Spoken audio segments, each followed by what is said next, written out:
Ladies and gentlemen, welcome back to the channel for another weekly news update for Payday 3. We have a brand new blog post and also something I wanted to talk about from Payday's Twitter that was shared earlier this week. If you follow me on Twitter, you'll have already seen me roast them for this. But either way, we are going to talk about everything new in Payday 3 this week. I'm going to start off with the dev blog update number 8. Now, this has been rebranded. They've said that they've had some feedback regarding them all being labelled as Operation Medic Bag and have decided that any that don't actually relate to the operation will not be labelled as such. So that's good, because they are actually keeping up this weekly blog series, and I know people in my community have been a bit disappointed recently that a lot of the posts haven't really said much. Unfortunately, that is what you're going to get with weekly blog posts. Some will hit and some will definitely not, but I do appreciate the change of branding, so now it's called Payday 3 blog update if it's not related to the Operation Medic Bag changes and fixes. This one is all about enemies, and specifically the Techie, and Mio's talked a bit about the design. A lot of it is just kind of reminding us of what we already know, so the Techie being an enemy that's in syntax error only at the minute, and she can deploy drones that will attack you, and also will have a refraction shield that basically hides her,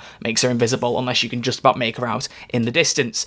But there are some responses to look over and things like that. I have opened this as a PDF, by the way, because this article included a very irritating 3D model that slowed down my computer ridiculously, so that's why it's a PDF and not the actual web page. There is some concept art that is quite interesting, original versus final, but what I'm going to do in this video is just go over the most interesting answers from here, things I think are worth mentioning and talking about. I'll link the blog post in the description as always so you can check it out.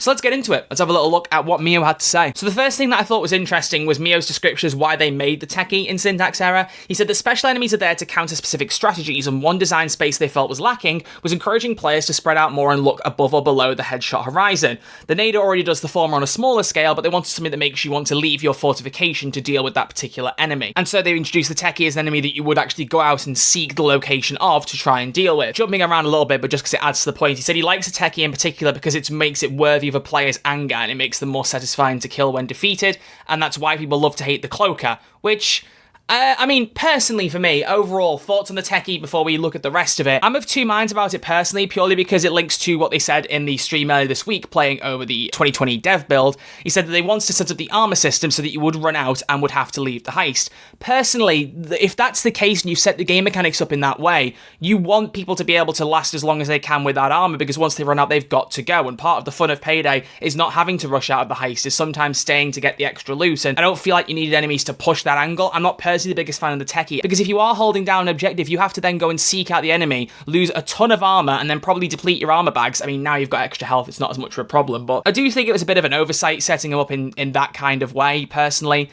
I just don't know if she meshes that well in the mechanics, and as they talk about later, they are eventually planning to add her to other heists. I don't want her to get added, and I would be interested to know people's thoughts in the comments below. What do you think of the Techie? Do you actually want her to be in other heists, or do you think she's better just being uniquely relocated within syntax error? Because me personally, I think it would ruin my enjoyment of that other heist in the game if they start adding it to everything else. But another interesting point was they mentioned her refraction shield, known as the invisible shield, to fit unofficially, but they did say that they really like the idea of it, but they're toying around with the idea of giving the Cloaker access to the refraction shield tech, but they're holding off on that for now. Again, this would be, for me, changing for the sake of changing. I would not mess with the Cloaker. I don't think that's a good idea. I think maybe if you want to do that, if you were going to do a loud modifier, that could be interesting, but changing it a very base, I would not agree with. I think, you know, Mio is really relying, as we said again in this dev stream earlier this week, on loud modifiers to make the game harder again on high difficulties. And as I said in the last video, I don't personally think that's enough. Depending on what he does with the loud modifiers, if he does do some really crazy stuff, maybe it will be enough, who knows. But definitely having the refraction shield tech be used on a Cloaker, I think it could be a bit too overpowered for them. They already have their unique strengths. I don't know if they need more, but certainly not at the very base for a Cloaker. I would not like to see that at all. But as for the drones themselves, you can see the 3D model here. I can't move it on this PDF because I wanted my computers to run faster than, 3 frames a second. But Mio did note there are 2 types of drones that the Techie has. There is the gun drone, the one we already have, as well as a tactical drone that's coming in a future update. Now, there is mentioned further down what that does. Here it is right at the bottom of the page. They want to finish the tactical drone, which will debuff you by removing your stacks of edge, grit, or rush if you let the drones blind you. After the feature is done, they've made sure the Techie works reliably on old heists. They'll roll around the entire game and have it become a mainstay of Payday 3. I don't want to moan again. I'm just not a big fan of that personally, but whatever. So there are going to be 2 drone types of the Techie. They're not planning to add another one. They do say later on that if they add another drone type, it'd be better to just do a new enemy, because they've talked a bit about if they're going to do a new enemy, it has to fit whatever the systems are at the moment. So if they introduce melee combat, it would make sense to have a melee-focused enemy. So they'll just see where they go from there. And then focusing on Payday 2 specific enemies, ones that haven't come into Payday 3, Mio said they have some internal designs for medics they're holding off on, so they think the time is right, because if they do add them in, much like a lot of things in Payday 3, it won't be a one-to-one design copy from Payday 2, which is fair. You don't want things to be exactly the same as the previous game, but also you got to be careful you don't reinvent for reinvention's sake. There is a balance to be achieved here, and I'm not sure if Payday 3 has managed that very consistently. I think a medic would be an appropriate enemy to add back if you're going to add one back. Like adding tons of enemies just to try and mix the game up, I don't have the most appreciation for, personally. I think, once you have a decent range of specials, that should do it, but a medic is one I think the game would benefit from getting back. But he has said the martial snipers probably won't come back, but you recognise their bright personality in one of these upcoming LoL modifiers. Whatever that means, I guess we'll find out. But then following on from that, Mio said they've been asked many times to never bring back SWAT van turrets. That's currently the most likely enemy type to not come into Payday 3. The one's going to stay confined in Payday 2. But then said even something like a SWAT van turret might come back if they see a strong enough reason for it. They don't think it has a space right now, but maybe in a future heist or after some more updates they'd want to reevaluate that. This is the kind of non-committal attitude they have to some of these points that I just don't really like. I think in the minute, they're probably really scared of saying something is or isn't coming because they're scared of the feedback, but sometimes you do need to stick to your guns. And if the community does say something to you very passionately, like don't add SWAT turrets, it is okay to stick to that and go, do you know what, we're not going to do it, because some things don't need to be put back in Payday 3. They don't need to be, and that is one of them. You got the FBI assault van, that's enough. Please do not start adding SWAT turrets in, and don't be teasing that they might. Like, some things don't need to be brought back over. But finally, the last interesting point from the blog specifically is just saying that they want to add boss enemies at some point to Payday 3, like we got, especially in the latter areas of Payday 2, but it's not something they can commit to in year 1. So we'll see whenever that gets added, if it does. They do tease that next week's will be a lot more interesting because they give an overview of what you can expect from the first iteration of Quick Play, discuss the game's difficulty, and also go into a bit of detail on the upcoming loud modifiers. I'm very interested in the last section specifically purely because it gives me a bit more chance to explain what he said about the loud modifiers being enough to counter the game being too easy.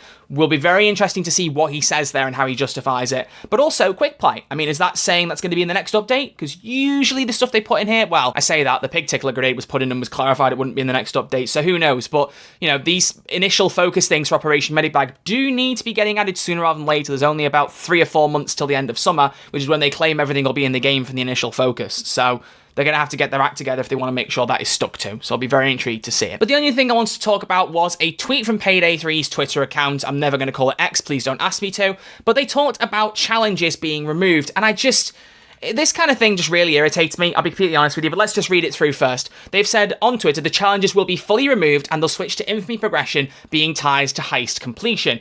As part of this, they will revisit all current heist payout values, add scaling per bag secured for infamy points, and also a new bonus that rewards allowed playstyles. The existing challenge framework will be repurposed to give cosmetic rewards for hardcore accomplishments instead. This section here, absolutely love. Good. One of the biggest problems that we have right now for Payday 3, now they've added infamy points for completing heists, just the fact that you either get a certain amount for finishing the heist at base or more for getting every single bag is not enough. Getting per bag secure infamy points is a very good idea and is going to be a big step in the right direction for this game. But much like a lot of things in this game, anything that's good has always got a downside to it, and I really do not understand the logic of removing the challenges altogether. Correct me if I'm wrong in the comment section, but the biggest problem with challenges was that they were tied to progression. That was the thing everyone hated. As an actual system, they're absolutely fine. I honestly quite like them. I just don't like being forced to use them for progression. And granted, there are some challenges in there I absolutely loathe. I am not going to complete a heist 200 times for the sake of a challenge, but there are people out there who will do that, and should I say have already done that. The whole idea of the challenge system is there are some that you might want to do for fun, you might get cosmetic rewards, as they've said, you may get some for challenges in the new framework, but some are just for bragging rights, and especially in Payday 3, a game which does not have nearly as many achievements as Payday 2 did. Payday 2 had, 1350 achievements at the end of it, or something like insane like that. You're not going to get that with Payday 3. They're not going to set that many up on PlayStation and Xbox, so Steam will suffer as a result. That's just the nature of it. Keep the challenges in. People who really care about this stuff will be like, I completed all the challenges. They'll show it off for bragging rights to their friends, post about it online. They'll tag the Twitter in and be like, share my tweet, I'm really good at the game, and they'll engage with it. If anything, the one thing Payday 3 doesn't need right now is to be removing content. Like, change things up, adjust the framework, and do what you're saying, allow us to get all the progression from playing the game. It's how it should have been from day one. But don't remove the thing that didn't work perfectly, adapt it, remove the annoying thing about it, so that people can keep using it. And some people might even argue you don't even have to remove the infamy point progression from the challenges if you didn't want to. I think you would get some complaints on that because some people would just want everyone to be at a level playing field and to get the infamy points from just playing the heists. that's fair. But either way, whether you keep the progression or not for the challenges, don't get rid of the challenges altogether. I'm saying that quite clearly because that would be an absolutely stupid idea. But that's why I put this exact tweet out, and I've had a lot of engagement with it and people sharing very similar thoughts. It's just a case, as I've said, the game doesn't seem to be able to do something right without there being a downside. You know, they add the adrenaline system and it's really fun, but it makes the game too easy. They say they're going to address progression, but they remove all the challenges that some people like grinding for anyway. It's very much, there's either this non-committal attitude in blog posts like Mio saying, we know everyone doesn't want SWAT turrets, maybe we'll let them down the line, we're not shutting the door, or it's stuff like this where they go, hey, we're going to do a thing you like, but in a way you won't like. And I do realise this can come across me being a bit bitchy, and I do apologise if it is coming across that way. My attitude is just simply, as I've said with previous tweets when I've talked about Payday 3, if you ever want to see me talk about this game, that's the best place to follow me. As a content creator, but also just as a Payday 3 fan, I want this game to actually succeed, and it's really not doing a good job of it, and a lot of people will argue that it will never manage to get back to where it could be,